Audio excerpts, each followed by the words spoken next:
Oke, selanjutnya kita lanjutkan pembahasan kita ke jenis hidrolisis yang ketiga, yaitu garam dari asam lemah dan basa kuat, yang nantinya akan terbentuk garam yang bersifat apa?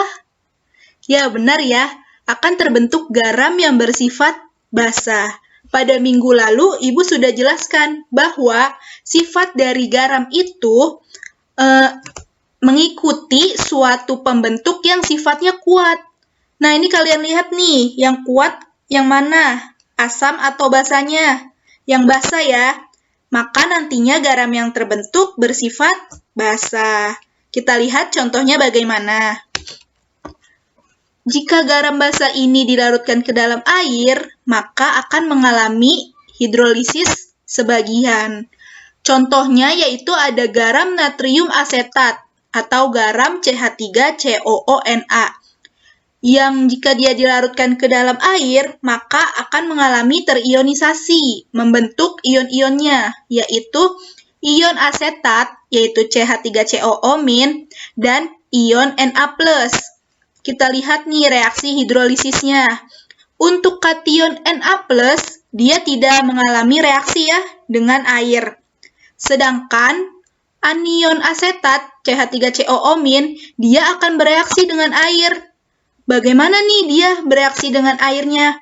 Yaitu ion asetat ini akan mengambil ion proton atau ion H+ dari molekul air sehingga membentuk asam asetat dan molekul airnya itu hanya tersisa OH- saja.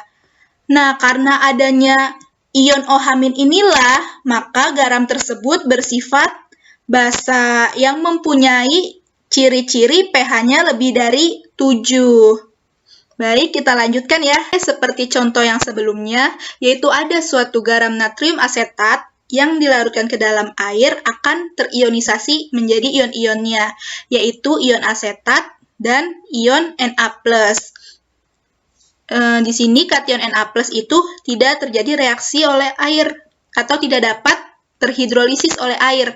Karena apa? Karena kation Na+ ini dia berasal dari basa kuat, yaitu NaOH, sehingga dia tidak terjadi hidrolisis oleh air. Sedangkan untuk ion asetat, dia dapat terhidrolisis oleh air.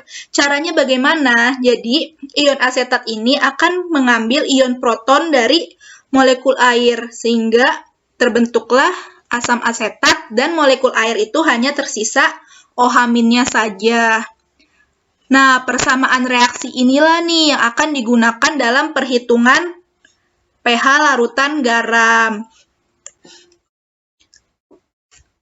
Nah, jadi persamaan reaksi ini ya yang digunakan dalam menentukan pH larutan garam. Kita lihat bagaimana bisa reaksi ini menentukan pH larutan garam. Jadi, nih kita simbolkan ya ke sini nih. Kita ganti, kita simbolkan ion asetat ini jadi amin ditambah H2O menghasilkan asam asetatnya disimbolkan Ha ya.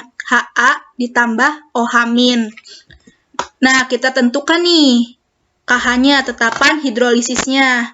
Seperti yang sudah dijelaskan sebelumnya ya, tetapan hidrolisisnya yaitu konsentrasi dari hasil reaksi atau konsentrasi dari yang sebelah kanan ini per konsentrasi dari reaktannya yang ada di sebelah kiri.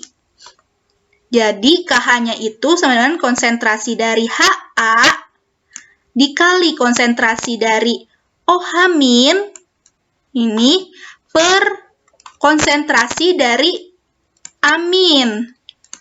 Gini ya. Nah, kenapa H2O-nya itu tidak masuk, Bu?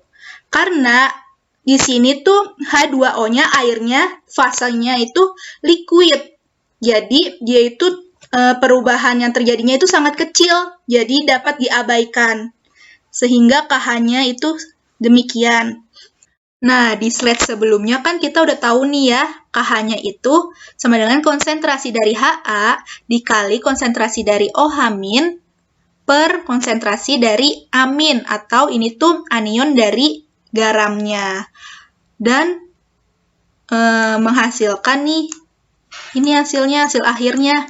KH sama dengan KW per KA. Bu, ini bagaimana Bu bisa dapat begini? Mari kita turunkan ya persamaan rumusnya. Perhatikan baik-baik. Di sini kan tadi garam tersebut dilarutkan ke dalam air, maka di sini ada tetapan kesetimbangan dari air, KW. KW dari air bagaimana rumusnya? Ada yang masih ingat? Ya, benar ya. Konsentrasi dari OH- dikali dengan konsentrasi dari H+. Nah, yang mana nanti nilai KW-nya itu sama dengan 10 pangkat min 14. Nah, di sini juga ada nih asam lemah. Maka nantinya ada Ka, yaitu tetapan ionisasi asam lemah. Contohnya ya, ada asam lemah Ha. Maafin ya tulisan ibu jelek. Nah, dia itu akan terionisasi menjadi H+ dan amin. Nah, bagaimana Ka-nya? Kan seperti yang udah tahu ya, yang kita tahu bahwa kalau Ka itu konsentrasi dari yang kanan per konsentrasi dari yang sebelah kiri. Jadi bagaimana? Jadi Ka-nya itu konsentrasi H+ dikali konsentrasi amin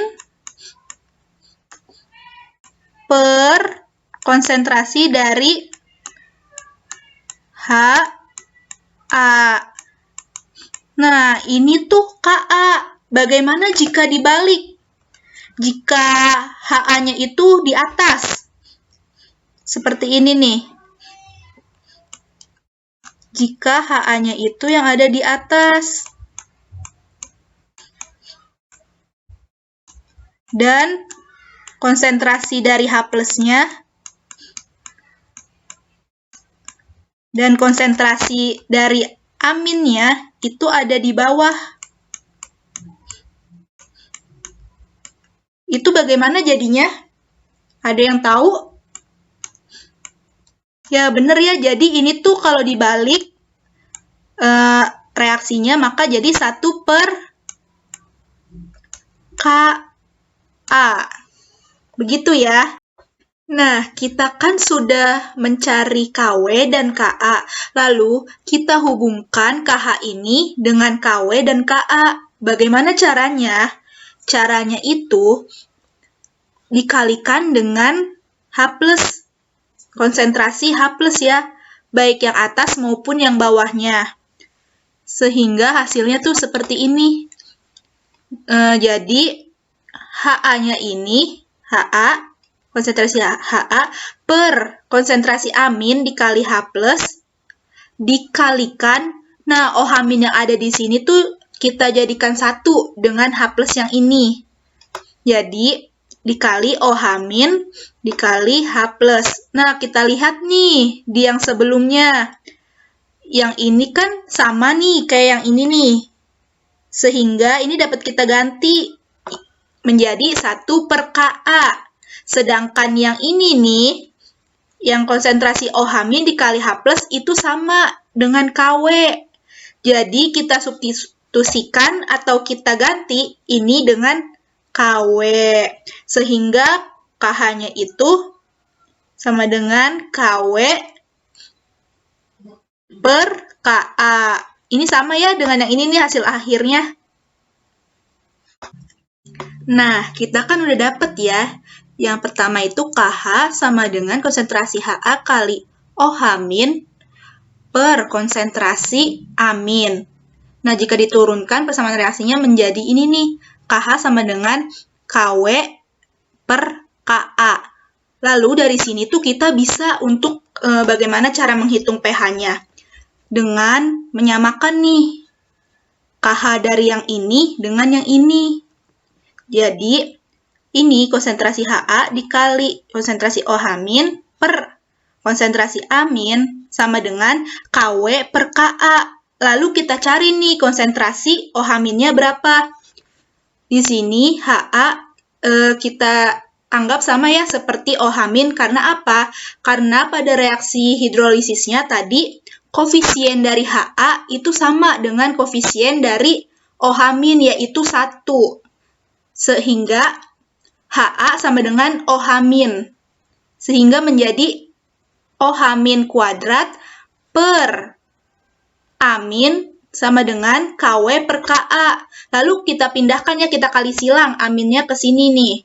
Sehingga menjadi OH- kuadrat sama dengan KW per KA dikali konsentrasi amin. Kan ini kan ada kuadrat ya, supaya kuadratnya hilang, maka kita akarkan. Jadi, konsentrasi OH- sama dengan akar dari KW per KA dikali konsentrasi dari amin. KW itu seperti yang sudah diketahui ya, nilainya itu 10 pangkat min 14. Nah, ini maksudnya konsentrasi amin itu apa? Yaitu konsentrasi anion dari garam. Nah, ini kan kita cari konsentrasi OH-nya. Dari sini kita dapat menghitung nilai pOH-nya, yaitu min log OH-. Sehingga pH-nya itu 14 dikurangi pOH. Nah, rumus ini itu hanya untuk satu anion saja ya. Bagaimana dengan garam yang mempunyai 2 anion? Tinggal dikalikan saja. Dikalikan 2. Jadi kalian hitung dulu ya valensi anionnya itu berapa. Selanjutnya ada contoh soal dari asam lemah dan basa kuat.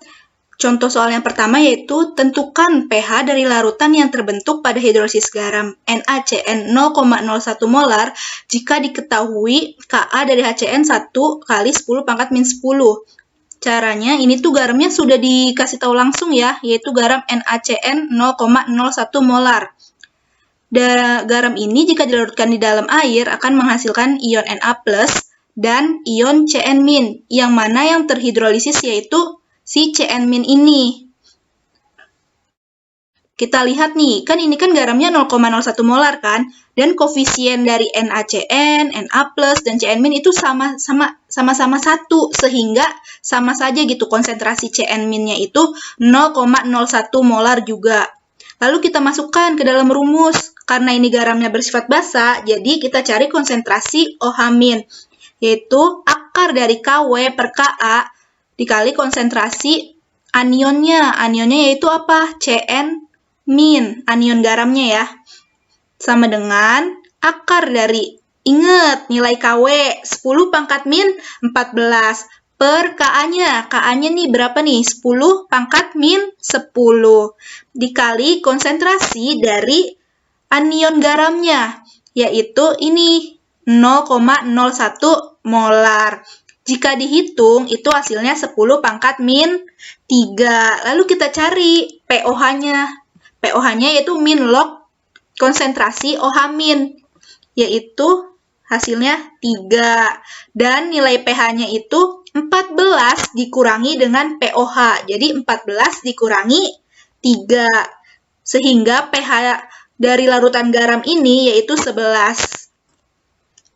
Lanjut ke soal nomor 2. Di sini tuh kalian harus mereaksikan dulu ya. Soalnya itu tentukan pH dari larutan yang merupakan campuran dari 100 ml asam asetat 0,2 molar dan 100 ml NaOH 0,2 molar. Jika diketahui Ka dari asam asetat itu 10 pangkat min 5. Di sini kalian harus mereaksikan dulu nih, karena tidak dikasih tahu dulu, tidak dikasih tahu garam yang terbentuknya berapa konsentrasinya. Sehingga kita reaksikan CH3COOH ditambah NaOH akan menghasilkan natrium asetat yaitu CH3COONa ditambah dengan H2O dengan air. Seperti biasa ya, kita hitung dulu awalnya berapa, mol awalnya, mol reaksinya, lalu mol setelah reaksinya. Menghitungnya bagaimana? Menghitung molnya nih. Mol sama dengan molaritas dikali volumenya. Pertama kita hitung dulu mol dari CH3COOH-nya. yaitu molaritasnya berapa? Diketahui dari soal 0,2 molar dikali volumenya. Volumenya 100 mili, yaitu sama dengan 20 milimol atau 0,02 mol. Sedangkan mol dari NaOH itu sama ya, molaritas dikali volume, yaitu 0,2 molar dikalikan 100 mili, sama dengan 20 milimol atau 0,02 mol. Nah, kita masukkan. Lalu kita masukkan nih ke yang awalnya, mol awalnya. Tadi asam asetat 0,02 mol. Ini ya. Lalu mol NaOH juga 0,02 mol. Di sini belum terbentuk ya, garam natrium asetatnya belum terbentuk, H2O-nya belum terbentuk. Nah, terus kita tentukan mol reaksinya berapa, yaitu ini 0,02 ya, 0,02, 0,02, dan ini yang garam yang terbentuknya pun juga 0,02 mol. Karena apa? Karena koefisiennya ini sama-sama 1, sehingga sama ya. Sehingga yang terbentuk itu garamnya 0,02 mol. Nah, di sini ada ciri khas nih, ciri khas dari reaksi hidrolisis, yaitu kedua reaksi sama-sama habis. Nih ya, baik asam asetat maupun NaOH-nya itu habis, tidak bersisa. Inilah ciri-ciri dari reaksi hidrolisis. Lalu kita cari dulu molaritas dari garam yang terbentuknya, yaitu garam natrium asetatnya. Rumus molaritas kan mol per volume. Nah, mol yang terbentuknya itu 0,02 mol per, ini tuh volumenya volume total ya. Volume totalnya nih, ini kan 100 ditambah 100. Tapi ingat, harus diubah ke liter. 100 tambah 100 kan 200 ml. Nah, kita ubah ke liter. Jadi 0,2 liter. Sehingga konsentrasi garamnya yaitu 0,1 molar. Dan kita cari nih konsentrasi dari OH-nya. Sama rumusnya ya. Kw per Ka dikali konsentrasi dari anion garamnya. Yaitu kalian masukkan akar dari 10 pangkat min 14. Ka-nya nih diketahui dalam soal, yaitu 10 pangkat min 5. Dan konsentrasi dari garamnya yaitu berapa nih? 0,1 molar. Jika dihitung, maka hasilnya itu 10 pangkat min 5. Lalu kita cari pOH-nya. pOH-nya itu min log dari konsentrasi OH-, yaitu min log 10 pangkat min 5, yaitu 5 ya. Dan nilai pH-nya itu 14 dikurangi pOH. Jadi 14 dikurangi 5 hasilnya 9 nilai pH-nya. Nah, selanjutnya yaitu jenis hidrolisis yang terakhir, yaitu garam dari asam lemah dan basa lemah. Nah, garam yang terbentuk ini sifatnya itu bisa asam, bisa netral, dan bisa basa, tergantung nilai Ka dan Kb-nya. Kita lihat pembahasannya pada berikut ini. Nah, jika garam ini tuh dimasukkan ke dalam air, ini akan mengalami hidrolisis total. Artinya apa? Yaitu baik kation maupun anionnya dari garam tersebut akan bereaksi dengan air. Contohnya yaitu ada garam CH3COO NH4, ada garam amonium asetat. Nah, garam ini dalam air akan terionisasi sebagai berikut ini nih. Garam ini akan terionisasi menjadi ion asetat dan ion amonium. Sehingga reaksi hidrolisisnya yaitu baik ion asetat maupun ion amonium, dia akan bereaksi dengan air. Jika ion asetat ini bereaksi dengan air dengan cara apa? Dengan cara mengambil proton dari molekul air, sehingga terbentuk CH3COOH, dan molekul airnya itu hanya tersisa OH-nya saja. Sedangkan ion NH4+, bereaksi dengan air dengan cara apa? Yaitu dia dengan cara melepaskan protonnya, sehingga terbentuk NH3 dan H3O+.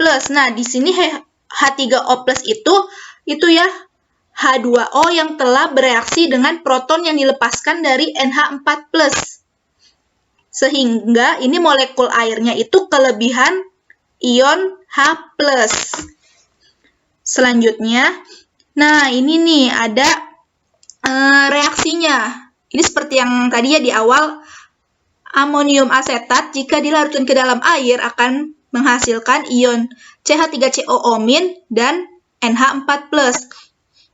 Kemudian, ini dua-duanya bereaksi dengan air, seperti yang sudah Ibu jelaskan tadi ya, di slide tadi sebelumnya.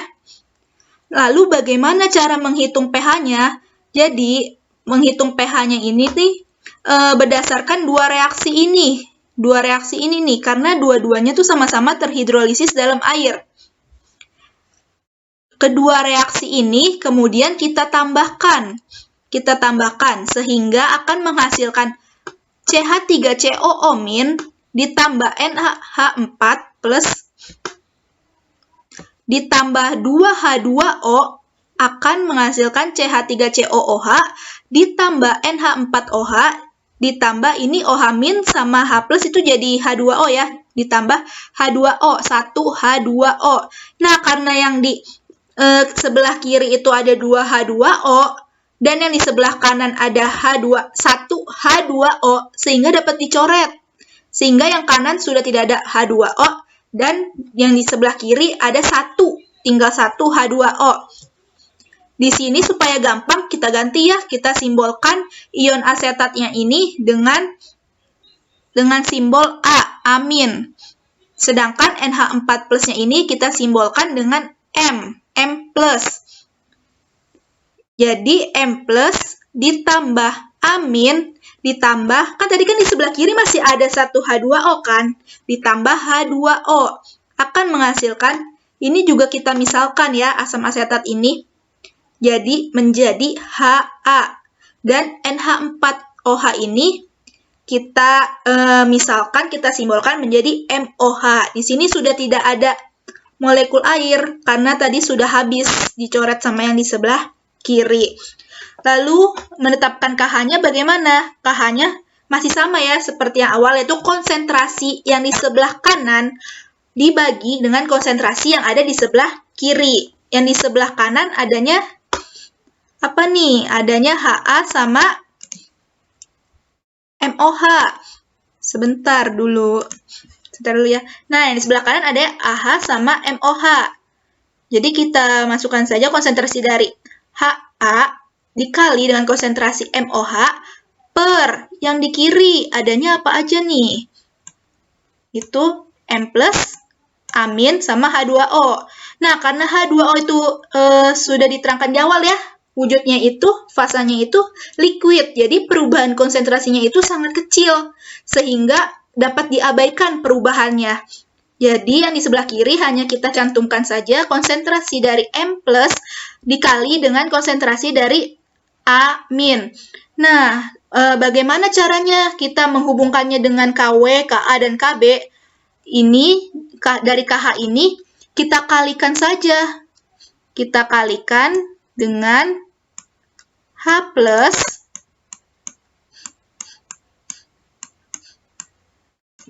dan OH-.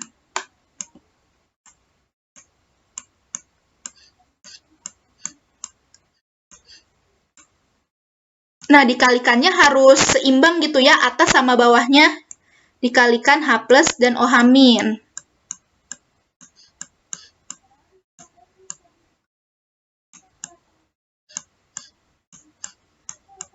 Nah, gini ya. Lalu kita kelompokkan. nih. HA, kita pisahkan.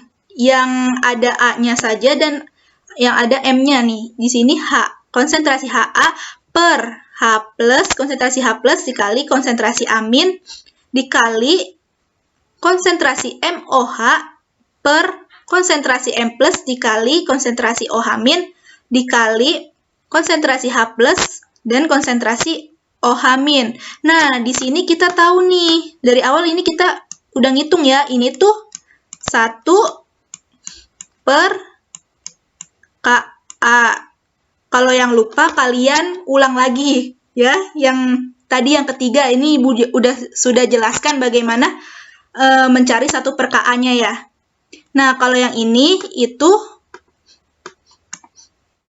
1 per Kb.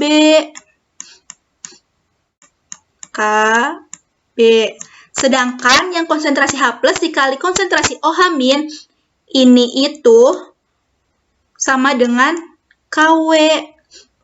Sehingga didapatkan KH sama dengan Kw per Ka dikali Kb. Ini tetapan hidrolisis dari yang asam lemah dengan yang basa lemah ya. Next.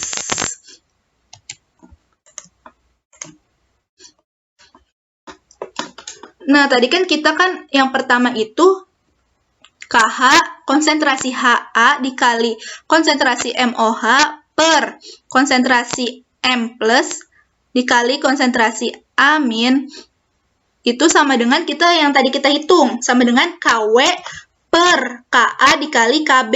Kita samakan. Nah, lalu kita mau ini nih, kita mau hitung konsentrasi dari H+-nya. Maka ini kita ganti nih, kita samakan. MOH jadi sama dengan Ha. Dan M+ sama dengan A-.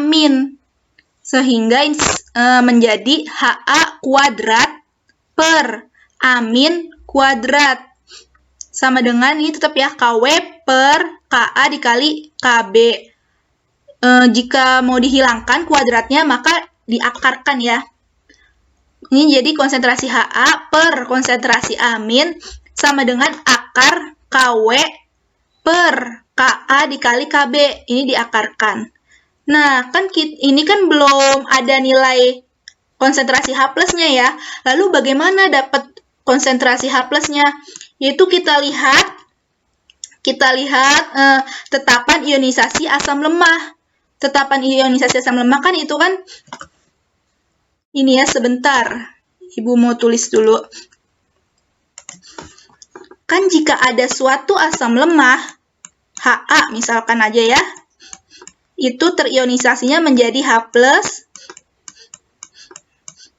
dan A-. Nah, jika kita hitung Ka-nya itu,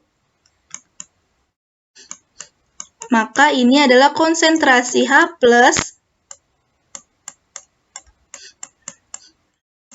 dikali konsentrasi A-, seperti yang tadi ya, mencari tetapan ionisasinya, per Ha. Nah, kan kita mau mengubah ini ya, ini Ha ya. Kita mau mengubah ini menjadi, nilainya menjadi H+. Nah, kita pakai yang ini nih, kita substitusikan. Ini kita substitusikan. Ini kan H+-nya. Jadi bagaimana? Jadi ini kan Ka dikali H+. Ka dikali Ha dikali silang. Per kali Ha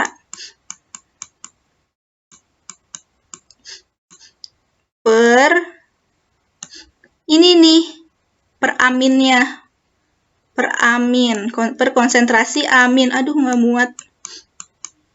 Itu sama dengan H+. Nah, ini seperti ini sih nih rumusnya nih. Kalau tulisan yang rapinya mah. Seperti ini sehingga didapatkan ya H+-nya, cara menghitung H+-nya yaitu nih. Konsentrasi H+ sama dengan Ka. Yang ini kita substitusikan dengan ini.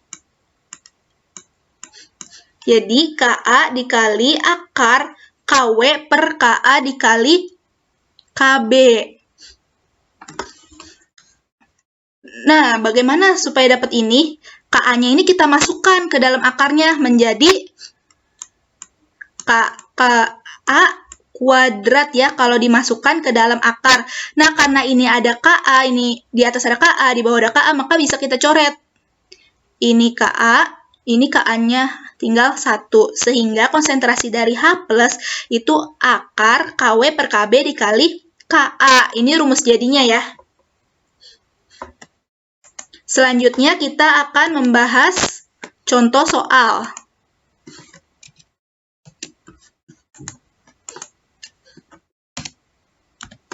Nah, ini ada contoh soal untuk garam dari asam lemah dan basa lemah. Soalnya itu, hitunglah pH larutan CH3COONH4 0,1 molar jika diketahui Ka-nya itu 10⁻⁻10 dan Kb-nya itu 10⁻⁻8. Nih ya, kita lihat rumus yang tadi nih, H+. Konsentrasi H+ sama dengan akar KW per KB dikali Ka. Kita pakai rumus itu ya. Sehingga Ka-nya berapa nih? Ka-nya 10⁻10. Kita masukkan saja di sini. Dikali KW-nya 10⁻14 per KB-nya 10⁻8. Setelah dihitung, konsentrasi H+-nya itu adalah 10⁻8. Dan pH-nya itu min log H+. Sehingga pH-nya itu 8. Artinya larutan garam tersebut, larutan garam ini bersifat basa. Ini sesuai ya dengan teori yang sudah kita jelaskan, yang sudah Ibu jelaskan minggu lalu, bahwa nilai dari suatu garam yang terbentuk itu tergantung Ka dan Kb-nya. Jika Ka-nya lebih besar daripada Kb, maka garam tersebut bersifat asam. Jika Kb-nya yang lebih besar daripada Ka, maka larutan garam tersebut bersifat basa. Sedangkan jika Ka sama dengan Kb, maka garam tersebut bersifat netral. Nah, di soal ini tuh nilai Kb-nya lebih besar daripada nilai Ka. Sehingga kalau kita prediksikan, pasti ini larutan garamnya bersifat basa. Nah, jika kita hitung juga nilai pH-nya itu 8, berarti dia bersifat basa. Ya, sekian pembelajaran dari Ibu. Semoga dapat dimengerti oleh kalian dengan mudah. Kurang lebihnya mohon maaf. Wassalamualaikum warahmatullahi wabarakatuh.